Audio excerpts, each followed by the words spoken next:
जय श्री राम, सत श्री अकाल, आदाब। A very good morning to all of you. प्यारे बच्चों, स्वागत है आपका आपके अपने यूट्यूब चैनल रोटेशन फिजिक्स पर। मैं आपका अपना प्रोफेसर वरुण शुक्ला एक बार फिर आपके सामने रूबरू हूँ सेंटर ऑफ मास यानी सिस्टम ऑफ पार्टिकल्स और रिजिड बॉडी रोटेशन का तीसरा लेक्चर लेकर। पहले दो लेक्चर्स में हमने सेंटर ऑफ मास कैसे निकालते हैं, सेंटर ऑफ मास क्या होता है, क्यों हमें सेंटर ऑफ मास की ज़रूरत पड़ी या पड़ती है, वो डिस्कस किया। दूसरे लेक्चर में मैंने सेंटर ऑफ मास के डिस्क्रीट पार्टिकल सिस्टम के सवाल कैसे किए जाते हैं, यानी जो X coordinate of centre of mass है, Y coordinate of centre of mass है या Z coordinate of centre of mass है, फॉर डिस्क्रीट पार्टिकल सिस्टम कैसे निकाला जाता है वो आपको सिखाया, राइट। तो आज मैं तीसरे लेक्चर में आपके सामने फिर रूबरू हुआ हूँ। उसी को आगे कनेक्ट करते हुए अब हम बात करेंगे कि how to calculate the velocity of the centre of mass of a discrete particle system and the acceleration of the center of mass of discrete particle system. So let us discuss this, and we will cover various numericals and applications also, कि मैं फॉर्मूले के अलावा आपको लगाना सिखाऊंगा कि कैसे किस तरह के IIT में, नीट में या JEE मेंस में सवाल बनते हैं, जो भी मैं डिस्कस करूंगा। तो जैसे कि मैं कहता हूं कि मेरी वीडियो जरूर एंड तक देखा करिए, क्योंकि मेरी कोशिश यही है कि आपको इंपॉर्टेंट से इंपॉर्टेंट बात इस चैनल के माध्यम से कवर करवाई जाए, ताकि आपको फायदा हो। कोचिंग के अलावा जहां पर भी आप कोचिंग कर रहे हैं उसके अलावा आपको एडिशनल बेनिफिट मिले। जो मेरा चैनल पर पहली बार आए या मुझे पहली बार देख रहे हैं, आप जरूर मेरा चैनल विजिट कीजिए। Do press the subscribe button and do press the bell icon and do like my videos. मतलब लाइक करने से पहले जरूर देखिए, अगर आपको पसंद आती है तो जरूर लाइक कीजिए और कमेंट कीजिए और अपने विचार शेयर कीजिए, राइट। चलिए शुरू करते हैं आज की क्लास। तो टॉपिक है आज का हाउ टू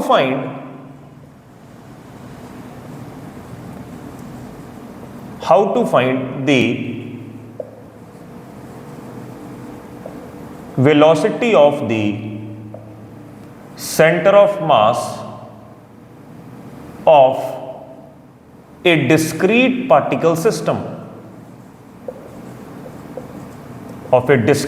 particle system, ठीक है प्यारे बच्चों। since we know that कि for a let us suppose, मैं टू पार्टिकल सिस्टम की एग्जांपल ले लेता हूं।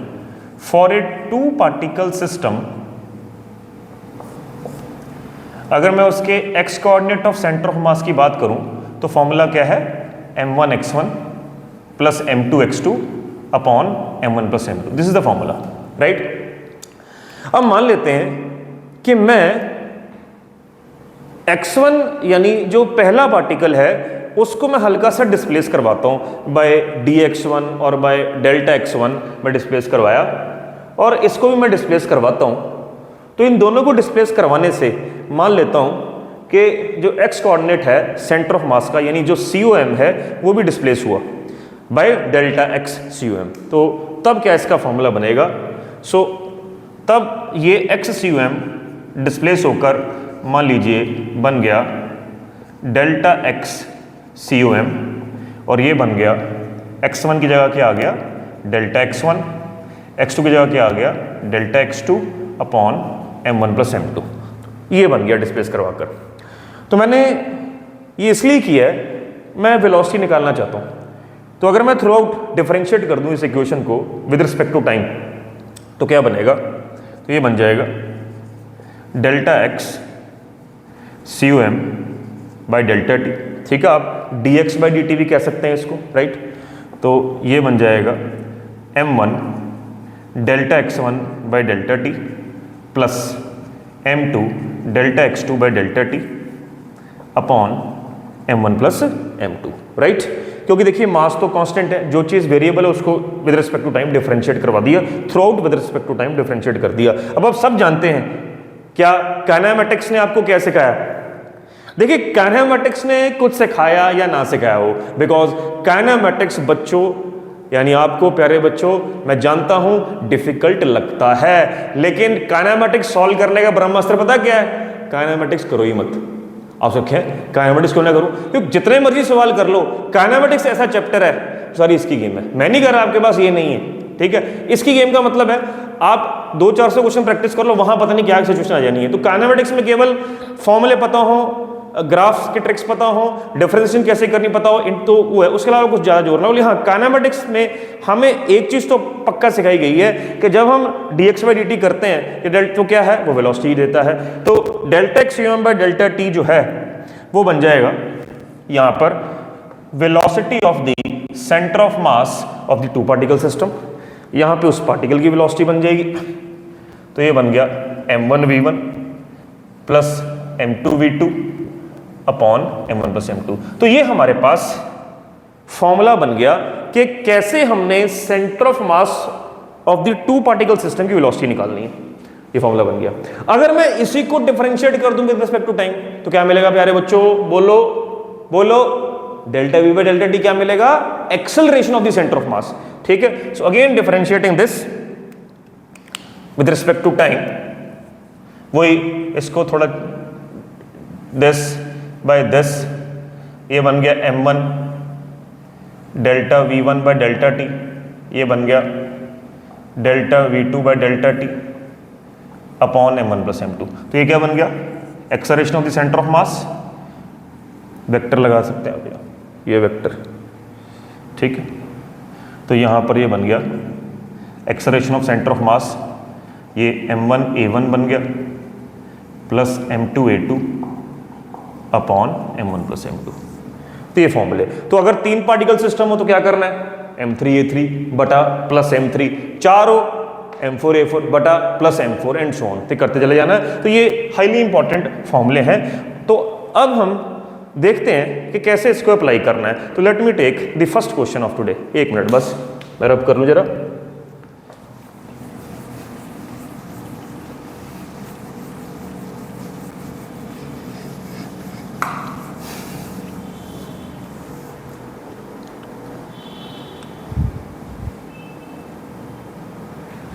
तो प्यारे बच्चों ये पहला सवाल है, बड़ा प्यारा सा सवाल है, ठीक है। तो क्या है? We are given the 5 particles, this this this this and this. तो आपको क्या करना है? So you have to calculate the velocity of centre of mass of this system.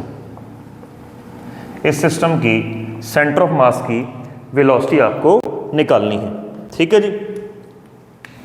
तो देखिए सॉल्व करते हैं इसको। अभी this is the 5 particle system. तो आपको पता है कि आपको फॉर्मूला क्या लगाना है? तो जो V सेंटर ऑफ मास है तो आपको 5 बार लगाना है, ये m1 v1, ठीक है, 5 टाइम्स आपको ये लगाना है। तो ध्यान से देखते हैं इसको। अब तो सबसे पहले तो क्योंकि आप देख रहे हो कि इसमें कुछ जो पार्टिकल्स हैं वो किसी एंगल पे इंक्लाइंड है, तो जब भी एक वेक्टर किसी एंगल पे इंक्लाइंड होता है आप उसके कंपोनेंट्स बनाइए, ठीक है। तो एक x और एक y में रेक्टेंगुलर कंपोनेंट्स बनाइए। तो आप देखिए 1.5 मीटर पर सेकंड का इधर कंपोनेंट बनेगा 1.5 cos 37, इधर क्या बनेगा sin 37, ठीक है।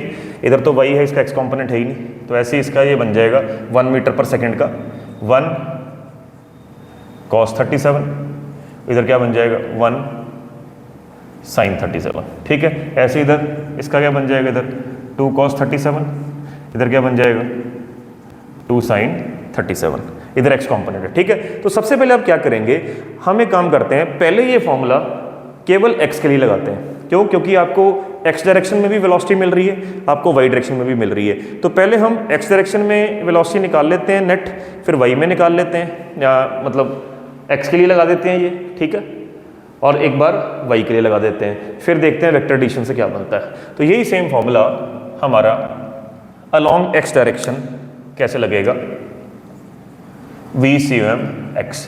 तो m1 v1 यानी 1 इसका मास है, v1 अलोंग x, तो केवल x कंपोनेंट की तरफ देखिए, तो ये नेगेटिव साइड में, तो विद कन्वेंशन डालते चले जाइए। सो इट इज -1.5 cos 37, ठीक है। इसका x कॉम्पोनेंट है ही नहीं तो +0, इसका x component again negative side में 1, तो ये बन जाएगा +1.5 मल्टीप्लाई बाय माइनस cos 37, ठीक है।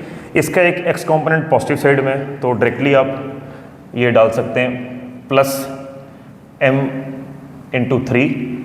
इसका जो x कॉम्पोनेंट पॉजिटिव साइड में, तो अगेन पॉजिटिव m1 यानी 1 × 2 cos 37 डिवाइड बाय सभी मासेस को ऐड कर दीजिए, that is 1 + 1.2 + 1.5 + 0.5 and +1। Let us see, solve करना है इसको, तो देख लेते हैं। ये cos 37 आपको बताया हुआ है 4/5 होता है, तो ये बन जाएगा -1.5 डिवाइड बाय 4/5। ऐसे ही यहाँ पर cos 37 फिर से 4/5 हो गया, तो -1.5 multiply by 4/5 + 0.5 × 3 is 1.5। 2 cos 37 is again 4/5, so this becomes 2 × 4/5 divide by, ये कितना है 2 + 3 + 4 5.2। तो इसको आप सॉल्व कर सकते हैं, ठीक है। सिमिलरली आपने यही फॉर्मूला लगाना है y डायरेक्शन में। सो अलोंग y देखें तो VCOM अलोंग y, ये नेगेटिव साइड में, सो यानी 1 मल्टीप्लाई बाय -1.5 sin 37। ये पॉजिटिव साइड में y है +1.2 × 0.4, ठीक है जी। ये पॉजिटिव साइड में, तो +1.5 × sin 37। ये इसका y कॉम्पोनेंट है ही नहीं, +0, तो इसका नेगेटिव साइड में, तो +1 × -2 sin 37 डिवाइड बाय 5.2। तो इसको भी सॉल्व कर सकते हैं आप। sin 37 की वैल्यू कितनी लोगे आप? 3/5।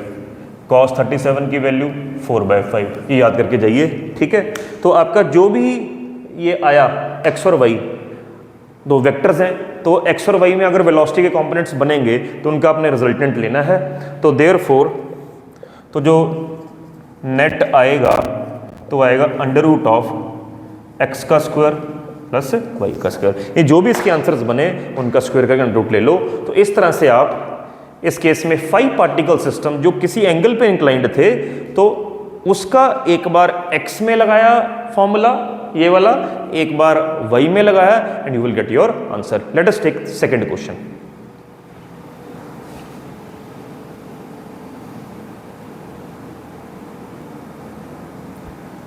तो प्यारे बच्चों, 2 और क्वेश्चन लिए मैंने। इस क्वेश्चन में पूछा है एक ब्लॉक इधर जा रहा है, दूसरा इधर आ रहा है, तो जो इसके सेंटर ऑफ मास की वेलोसिटी है वो निकालिए, ठीक है। तो इसके 2 पार्टिकल सिस्टम बन गया, तो सेंटर ऑफ मास की वेलोसिटी का formula m1 v1 m2 v2 upon m1 + m2, ठीक है। अब ये वेक्टर फॉर्म में आपको पता है कि आपको कन्वेंशन लेनी पड़ती है, डायरेक्शन, ठीक है। तो मान लीजिए इसमें राइट हैंड साइड पॉजिटिव का है, लेफ्ट हैंड साइड नेगेटिव का है, तो ये अगर फर्स्ट पार्टिकल है तो m1 is 1 multiply by, right को जा रहा है positive, plus m2 is 2, left को जा रहा है negative, upon 1 + 2। This becomes 1 - 4/3, it is -3/3। तो ये इसका जो सेंटर ऑफ मास है वो लेफ्ट साइड पर इतनी स्पीड से, इतनी वेलोसिटी से जा रहा है, खत्म, ठीक है। ये सवाल देखिए, इसमें कहा है find the acceleration of centre of mass of this system. बड़ा अच्छा सवाल है। इस सिस्टम की जो सेंटर ऑफ मास है उसकी एक्सेलरेशन निकालनी है। तो देखिए क्या करना है। सबसे पहले तो क्या करें, मैं इसको जरा रब करता हूँ सबसे पहले। तो ये मुझे पता है ये 30 डिग्री, 60 डिग्री, 2 और 3, ठीक है। थोड़ा ऊपर बनाते हैं, क्वेश्चन आपको बता दिया मैंने। तो यहाँ पर जो 2 किलोग्राम है ना, उसकी फ्री बॉडी डायग्राम बना लो। तो ये आपको 30 दिया था, राइट। तो इधर जो भी उसकी एक्सेलरेशन बनेगी वो बनेगी g sin 30। हमें इन फोर्सेस से मतलब नहीं है, एक्सेलरेशन से मतलब है, ठीक है। तो ये g sin 30 से नीचे आएगा। जो राइट साइड वाला ब्लॉक था वो ऐसे पड़ा था, ठीक है जी। एंगल 60 दिया हुआ था आपको। तो अगर वो 60 दिया था तो ये 60 हो गया जी। तो इस तरफ वाली एक्सप्रेशन उसकी बनी g sin 60। तो ये it becomes a two particle system. तो हमें पता है कि जो हमने फॉर्मूला लगाना है एक्सेलरेशन ऑफ सेंटर ऑफ मास का, वो क्या लगाना है, m1a1 प्लस m2a2 और m1 प्लस m2। क्योंकि वेक्टर फॉर्म में और पार्टिकल्स किसी एंगल पे इंक्लाइंड है, तो जैसे हमने लास्ट क्वेश्चन में किया कि 5 पार्टिकल्स थे, वो कुछ ना कुछ एंगल पे इंक्लाइंड थे, तो आपको एक्स वाई कॉम्पोनेंट यानी ये फॉर्मूला आपको फिर से एक बार x में लगाना पड़ेगा और एक बार y में लगाना पड़ेगा, क्योंकि इसके कॉम्पोनेंट निकल आएंगे। एक इसका इस तरह से कॉम्पोनेंट निकला, ऐसे निकला, हमें x और y में लेना पड़ेगा, ठीक है। तो उसके लिए क्या करना है, थोड़ा सा यहाँ से यहाँ बनाने की कोशिश करता हूँ। ये हमारा x है, ऐसे ये x है, ठीक है। तो हमें बेसिकली क्या करना, अगर ये 30 है तो ये 60 हो गया, ये 30 हो गया। अगर ये 30 है तो इसका इधर कंपोनेंट निकला g sin 30। अगर आप 60 के हिसाब से कर लो या 30 के हिसाब से, जैसे मर्जी कर लो, इसके हिसाब से कर लेता हूँ 60 के हिसाब से, तो इससे g sin 30 sin 60। ये तो इसका x कंपोनेंट हो गया, इसका g sin 30 का, ठीक है। तो अब इसी का जो y कंपोनेंट बनेगा 60 के हिसाब से, तो ये बन जाएगा g sin 30 इंटू कॉस 60।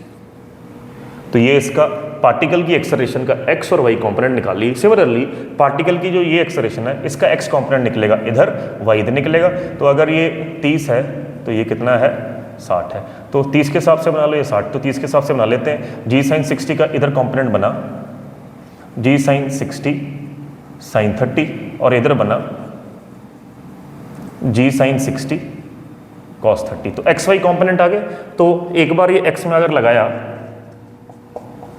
तो इट विल बी, इसका x नेगेटिव साइड में, मास कितना है इसका 1 kg ले लेते हैं, इसका मास 2 kg ले लेते हैं। तो 1 है तो m1 1 into x component negative side में है तो minus of g sin 30 into sine 60। Similarly plus इसका x इधर है, मास कितना है 2, पॉजिटिव साइड में है तो g sin 60 साइन 30 अपॉन 1 + 2। तो ये इसका x कॉम्पोनेंट बन गया। सॉल्व कर सकते हैं हम, साइन 30 साइन 60 वैल्यू डालनी आप कर सकते हैं बड़े आराम से। तो इसी तरह से सेंटर ऑफ मास का y कंपोनेंट, तो y मीन्स दोनों y ध्यान से देखिए, ये भी नेगेटिव साइड में और ये भी नेगेटिव साइड में, तो दोनों नेगेटिव साइड में। तो चलो कर लेते हैं फिर, 1 × कितना है ये -g sin 30 cos 60, ये भी नेगेटिव साइड में, यानी प्लस कर लें पहले मास को 2, फिर यहाँ नेगेटिव डाल दें -g sin 60 cos 30 अपॉन 1 + 2। तो आपके पास ये भी आंसर आ जाएगा। जैसे ही आपके पास x और y आ गए, क्या करना आपने, एक्सेलरेशन बीइंग ए वेक्टर और x और y में एंगल कितना 90, दो वेक्टर्स 90 पे हो तो फॉर्मूला लगा दीजिए। कौन सा फॉर्मूला है, तो जो नेट बना COM वो क्या बना, √ जो x आया उसका और y उसका स्क्वायर, खत्म। मेरी बात समझ गए। तो आप यहां ध्यान से देखिए, इसी तरह के एक क्वेश्चन आपको नीट हो, जेई में हो, इवन एडवांस, तो जो मैंने ये क्वेश्चन करवाया ना, ऐसा मिलता जुलता सवाल मुझे याद आ रहा है, जहां तक मुझे याद है शायद 2010 या 11 के एडवांस यानी IIT के पेपर में आ चुका है। A very very simple question. तो ऐसा नहीं है कि IIT में बहुत मुश्किल क्वेश्चन आते हैं, बस IIT का नाम बहुत ऊंचा है तो हमें उस नाम को जस्टिफाई करना पड़ता है, एक लेवल उठकर तैयारी करनी पड़ती है, तभी IIT में बात बनती है। ठीक है जी। तो प्यारे बच्चों, तो आपको पता लग गया कि कैसे हम ये वाला फॉर्मूला अलग अलग, चाहे जितने मर्जी पार्टिकल्स हों, कैसे लगा सकते हैं, चाहे वो आपको किसी एंगल पे इंक्लाइंड बने। अगर कभी भी किसी एंगल पे इंक्लाइंड मिले पार्टिकल्स की वेलोसिटी या एक्सेलरेशन, तो हमेशा उसका x कंपोनेंट और y कंपोनेंट बनाइए, बाद में वेक्टर एडिशन करिए। ठीक है, अगला सवाल लेते हैं प्यारे बच्चों।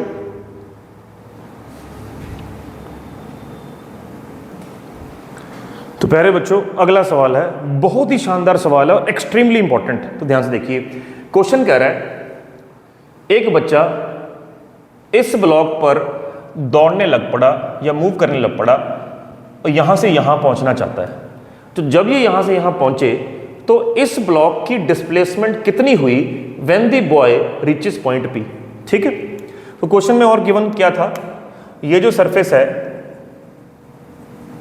ये स्मूथ है, ठीक है, और ये रफ है, ठीक।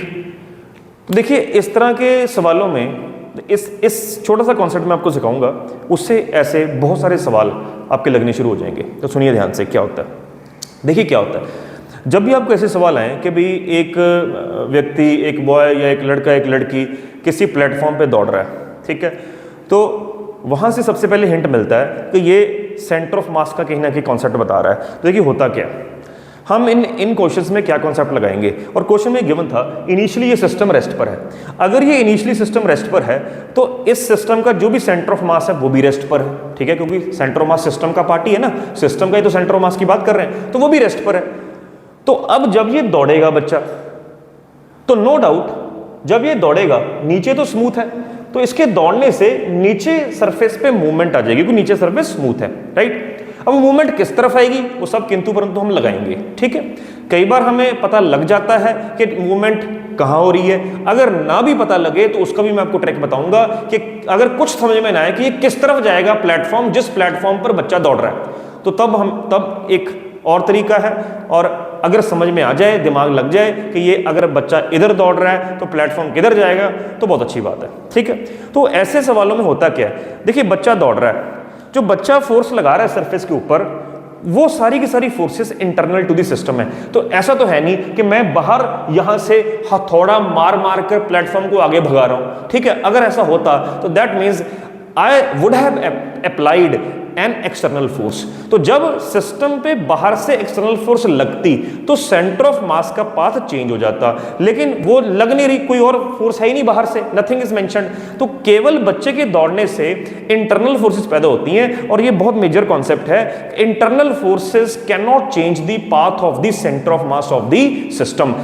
It is always the external force which can change the path of the center of mass of the system। तो ऐसे क्वेश्चंस में सेंटर ऑफ मास बच्चे के दौड़ने से पहले अगर रेस्ट पर है तो बाद में भी उसी जगह रेस्ट पर रहना चाहिए, यानी सेंटर ऑफ मास में कोई चेंज नहीं आता, सेंटर ऑफ मास का जो कोऑर्डिनेट है उसमें कोई चेंज नहीं आता। तो हम ये कॉन्सेप्ट दिमाग में रखेंगे, ठीक है। सो नाउ इस सिस्टम में दो चीजें, एक लड़का और एक प्लेटफॉर्म, यानी it becomes a two particle system ये बन जाता है। तो अब इसे करना कैसे हमने, ठीक है। तो इसका मेथड 1 क्या है, तो let us see the method 1।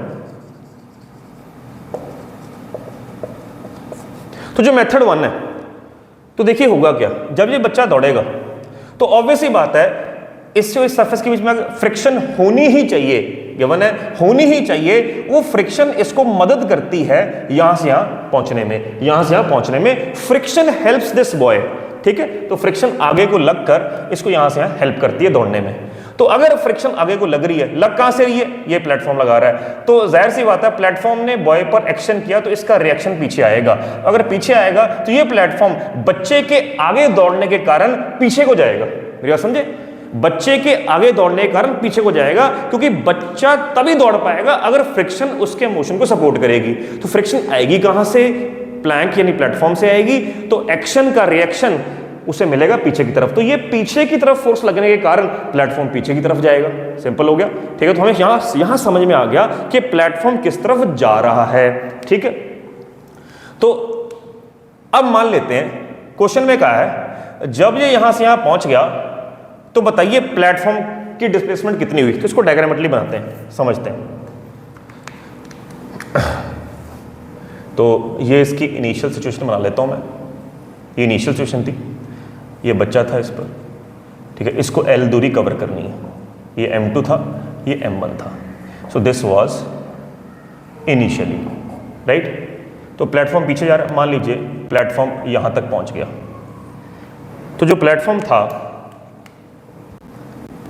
Platform का ये कोना यहां से यहां पहुंच गया जब बच्चा दौड़ना शुरू हुआ, और बच्चा जब यहां पहुंच चुका है तो प्लेटफॉर्म यहां पहुंच चुका है, ठीक है। तो मान लीजिए प्लेटफॉर्म की जो डिस्प्लेसमेंट हुई यहां से यहां तक वो D हुई, जो हमें निकालनी है, ठीक है।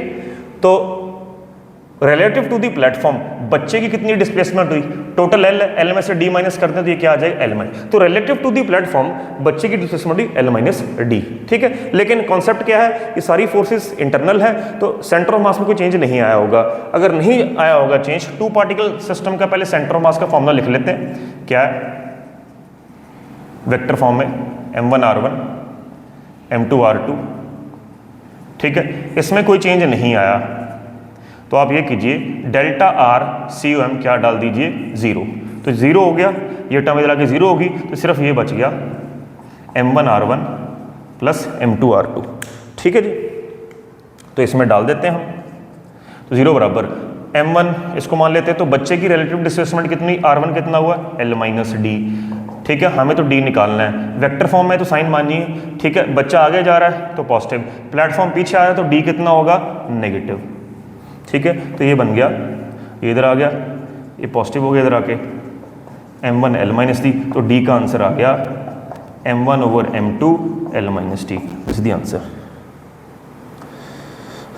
ठीक है। या इसको एक प्रॉपर फॉर्म में बना लेते हैं, प्रॉपर फॉर्म क्या है इसकी, इधर देखते हैं, तो डी वाली टर्म्स इकट्ठी करते हैं, तो मैं ये तो इस फॉर्म में यहाँ से करता हूँ, ठीक है, तो ये ब्रैकेट खोलते हैं, ये M2D M1L माइनस M1D, ये इधर आ गया, जब ये इधर आया डी कॉमन आ गया, डी कॉमन आ गया तो M1 plus M2 is ML, तो डी आपका आ गया M1L over M1 plus M2, so this is the answer, ठीक है। तो अगर या तो इस फॉर्म में निकाल लो या इस फॉर्म में निकाल लो, यानी बच्चा जब यहाँ पहुँच चुका है तो आपका जो प्लेटफॉर्म है वो इतना डिस्प्लेस हो चुका है, ठीक है जी। अगला सवाल है, यानी इसका मेथड 2 मैं बताता हूँ, एक मिनट में जरा बोर्ड रब कर दूं।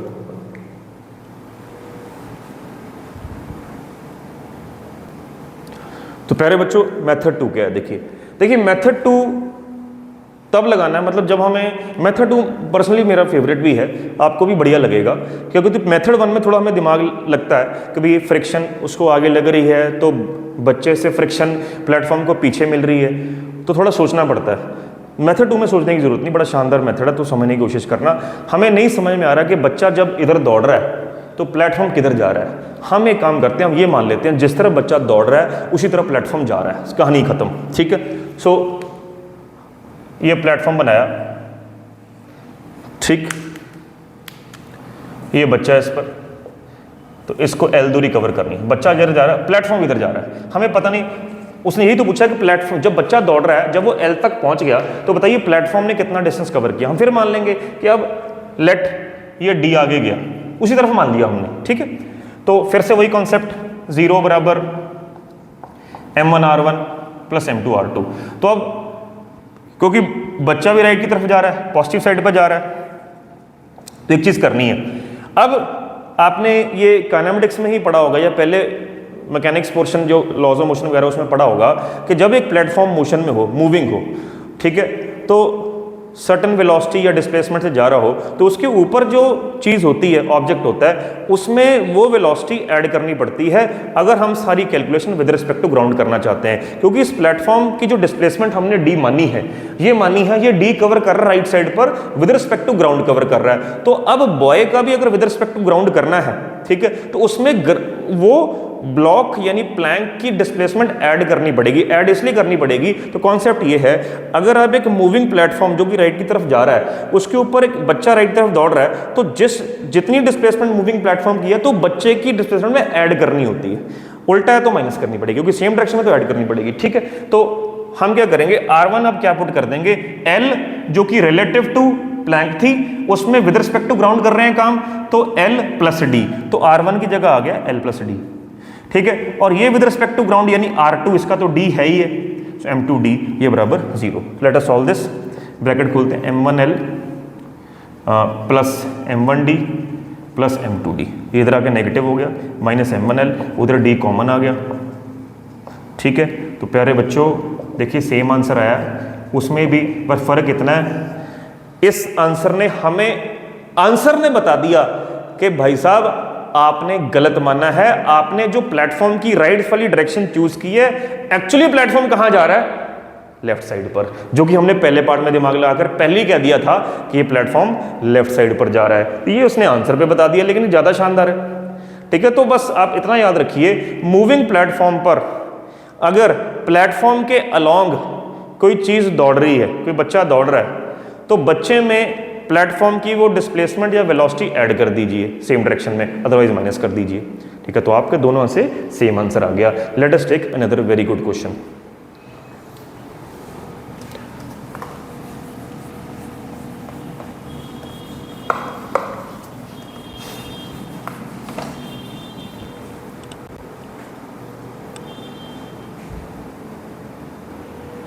तो प्यारे बच्चों, पांचवा बड़ा शानदार सवाल लिया हमने। तो पिछले क्वेश्चन में हमने प्लैंक पर एक ही बच्चा दौड़ाया था, अब दो बच्चे दौड़ा रहे हैं। ध्यान से देखिए, क्वेश्चन कह रहा है इनिशियली सिस्टम रेस्ट पर है। सिस्टम में कितनी चीजें हैं? तीन, 1 2 3। तो it is a 3 particle system, right. कहता है अब ए और बी अपनी पोजीशंस एक्सचेंज कर लेते हैं। एक्सचेंज करने का मतलब है ये दौड़कर L डिस्टेंस कवर करके इधर आ जाता है, ये उल्टा L डिस्टेंस कवर करके इधर आ जाता है। तो अब बताइए उस दौरान बोर्ड की डिस्प्लेसमेंट क्या हुई? जब दोनों उल्टे दौड़ने लग पड़े तो बोर्ड कितना मूव किया? अब मैं फिर कह रहा हूं, हमें नहीं पता बोर्ड किधर जा रहा है, तो राइट साइड पे मान लीजिए, खत्म। सो हम मान लेते हैं let the board displaces towards right by distance d। तो d निकालना है, ठीक है। तो राइट साइड पे जा रहा है, तो अगर राइट साइड पे जा रहा है तो बस फोकस वही, सारी कैलकुलेशन अगर विद रिस्पेक्ट टू ग्राउंड करनी है, क्योंकि बोर्ड को हमने माना है कि d distance with respect to ground जा रहा है राइट साइड, तो लड़कों की भी विद रिस्पेक्ट टू ग्राउंड ही सब कुछ करना है। तो वही मैंने फंडा बताया। क्या फंडा है? ये अगर 1 है, ये 2 है, ये 3 है, 3 पार्टिकल सिस्टम, तो क्या करना है आपका delta, there is no change in the centre of mass 0 बराबर m1 x1, यानी m इंटू x1 क्या होगा? L तो ये खुद दौड़ा प्लस मूविंग प्लेटफॉर्म है राइट साइड पर है तो L प्लस डी, ठीक है। इसके लिए प्लस 2m इंटू ये उल्टा दौड़ा, अगर उल्टा दौड़ा तो माइनस L, लेकिन प्लेटफॉर्म राइट पर जा रहा है तो प्लस डी, सिंपल। ये लेफ्ट साइड पे जा रहा है प्लेटफॉर्म राइट पर प्लस डी, ठीक है। यानी वही ऑपोजिट में माइनस करना होता है, सिमिलर में ऐड करना होता है, ठीक है। प्लस प्लेटफॉर्म खुद राइट साइड पे जा रहा है तो 4m इंटू डी, बस खत्म। डी निकालना है, कर लेते हैं सॉल्व इसको। 0 बराबर ml plus m d minus 2ml plus 2md plus 4md, ठीक है। Let us solve this. So this becomes md plus 2md plus this 7md, तो ये बन गया हमारा माइनस ml, उधर आ गया ml is equal to 7md। So m से m कट गया, सो d आपका हो गया L/7। This is the answer.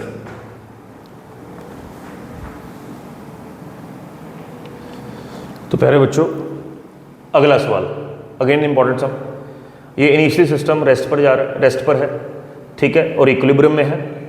तो by the time person reaches the top, एक बंदा यहाँ से यहाँ जा रहा है, जब वो यहाँ L डिस्टेंस कवर कर यहाँ पहुँच जाता है तो बताइए रोप यानी इस बैलून ने कितना डिस्टेंस कवर किया, ठीक है। सो हम मान लेते हैं इसमें भी अगर इनिशियली सिस्टम रेस्ट पर है तो इस सिस्टम का जो सेंटर ऑफ मास है वो डिस्प्लेस नहीं हो रहा, क्योंकि सारी फोर्सेस का इंटरनल टू दी सिस्टम, ठीक है। 0 बराबर 2 पार्टिकल सिस्टम है। ये मान लो ये ऊपर d डिस्प्लेस हो गया इसके ऊपर चढ़ने से, तो इसमें बन जाएगा m1 इंटू डी, और इसने L दूरी तो अपनी खुद कवर की, लेकिन विद रिस्पेक्ट टू ग्राउंड करना है तो उसमें बैलून की डिस्प्लेसमेंट ऐड करनी पड़ेगी, तो plus m2 into L plus D, खत्म। तो ये बन गया m1d plus m2l plus m2d, D वाली टर्म से इकट्ठी कर ली, इधर माइनस m2l आ गया, so d into m1 plus m2, तो यहाँ से d का आंसर आ गया minus m2l plus m1 plus m2। तो अब देखिए एक ही कॉन्सेप्ट से हमारा हर वैरायटी का बड़ा शानदार सवाल चुटकियों में सॉल्व हो रहा है। तो प्यारे बच्चों, मेरी रिक्वेस्ट आपसे यही है कि अगर आपको ये मेथड्स, ये शॉर्टकट्स, ये तरीका, ये ट्रिक्स पसंद आ रहे हैं तो जरूर मेरा चैनल लाइक कीजिए, सब्सक्राइब कीजिए और बेल आइकन जरूर दबाइए, और डू कमेंट कि आपको ये लेक्चर कैसा लगा, ठीक है। तो let me take another question, just wait.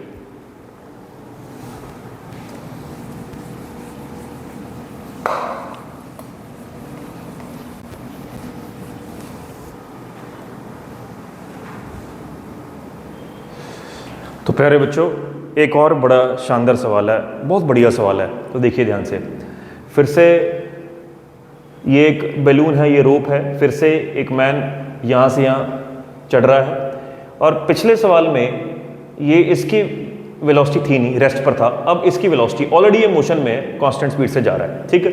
तो अब कह रहा है m2 मूव्स अप, यानी ये ऊपर चढ़ना शुरू हुआ with constant relative speed v, यानी इसकी ऊपर चढ़ने की स्पीड कांस्टेंट है और इसके रिलेटिवली ये v की स्पीड से ऊपर चढ़ रहा है। तो कह रहा है by the time he reaches top, यानी ये जब इसने L दूरी कवर कर ली तो बताइए बैलून ने कितनी डिस्प्लेसमेंट कवर कर ली, ठीक है। तो चलिए करते हैं स्टार्ट। तो ये अब इसमें एक चीज है, पिछले क्वेश्चंस में सिस्टम जब ऑलरेडी रेस्ट पर होता था तो सेंटर ऑफ मास रेस्ट पे होता था, तो डेल्टा एक्स या डेल्टा वाई 0 डालते थे। अभी तो मोशन में है तो इसका डेल्टा जो भी चेंज होगा, डिस्प्लेसमेंट होगी सेंटर ऑफ मास की, वो नॉन जीरो होगी। कितनी होगी वो डालते हैं। डिस्प्लेसमेंट का फॉर्मूला स्पीड इनटू टाइम, तो u इनटू टाइम। टाइम कितना होगा, जितने समय में यहाँ पे चढ़ गया उतने समय में ये आगे कवर कर लेगा। तो time is a common factor for both, तो इसमें t कितना डाल सकते हैं, इसने कितनी डिस्प्लेसमेंट कवर की रिलेटिवली, इसके रिलेटिवली l कितनी स्पीड है v, तो टाइम की जगह डाल सकते हैं l बाई वी। तो ये हो गया displacement of the centre of mass of the system must be equal to m1 x1 m2 x2 over m1 plus m2। आप y1 भी ले सकते हो को सर मोशन y के लॉन्ग हो रहा है, ठीक है मैंने x ले लिया, बात एक ही है। तो स्टार्ट करते हैं। तो m1 जो कि बैलून है, x1 निकालना है, ये डिस्प्लेसमेंट ऑफ द बैलून है ऊपर की तरफ, ये निकालनी है। m2 x2 के लिए क्या करना है, मोशन जब सिस्टम मोशन में हो तो आपको बताया एक ही चीज़ क्या है, इसमें ऑलरेडी जो बैलून है वो x1 डिस्प्लेस हो चुका होगा। तो यानी जैसे प्लेटफॉर्म मान लीजिए d डिस्प्लेस हुआ, यहाँ बैलून x1 डिस्प्लेस हुआ, तो मैन को रिलेटिवली अगर ग्राउंड के हिसाब से देखना है तो इसमें l में बैलून की डिस्प्लेसमेंट ऐड करनी पड़ेगी, यानी x1, ठीक है, अपॉन m1 प्लस m2, तो u into l by v. इसको सॉल्व करना आपने, ठीक है। तो let us solve this. This implies x वाली टर्म से इकट्ठी कर ली पहले ऐसी, m2 x1 m1 x1, x1 common आ गया तो x1 into m1 plus m2, ये अलग होगी, m2l ब्रेक भी कर लिया साथ में, तो ये m1 प्लस m2 हो गया, ये m1 प्लस m2 हो गया, ये कैंसिल हो गया। x1 क्या हो गया, ये उधर ले जाओ, तो x1 आ गया u into l by v minus of m2l upon m1 plus m2। This is the answer, ठीक है। इसका सेकंड पार्ट देखते हैं, मैं एक मिनट ये रब करूं।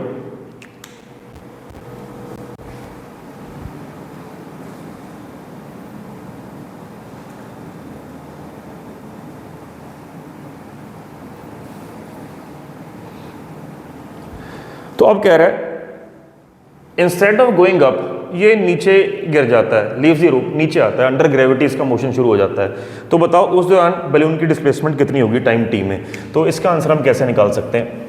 तो जो centre of mass time t में डिस्प्लेस हुआ वो कितना हुआ, u मल्टीप्लाई बाई t, ठीक है, टाइम t में। इधर आ गया m1 x1 plus m2 x2 upon m1 plus m2, ठीक है।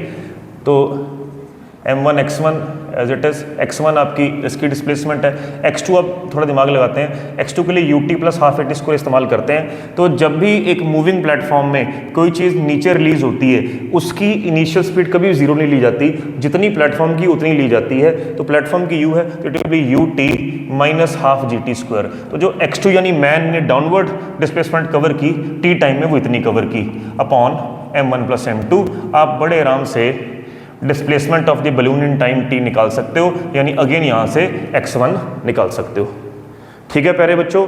तो ये क्वेश्चंस को बार बार पॉज करके नोट्स बनाकर पढ़िए, ये बहुत शानदार सवाल कराए हैं। आप ऐसे क्वेश्चंस जीडब्ल्यू एडवांस में डेफिनेटली एक्सपेक्ट कर सकते हैं, even in JEE Main and even NEET वाले अगर इस तरह के क्वेश्चन करते हैं तो आपका दिमाग स्टिमुलेट होता है। आप कोई भी क्वेश्चन, कोई भी नया क्वेश्चन भी देखोगे, दिमाग आप इतना चला चुके होगे कि आप डेफिनेटली नीट में बहुत शानदार नंबर ले सकते हैं। तो अगले लेक्चर में फिर मिलूंगा आपको, अब के लिए नमस्कार।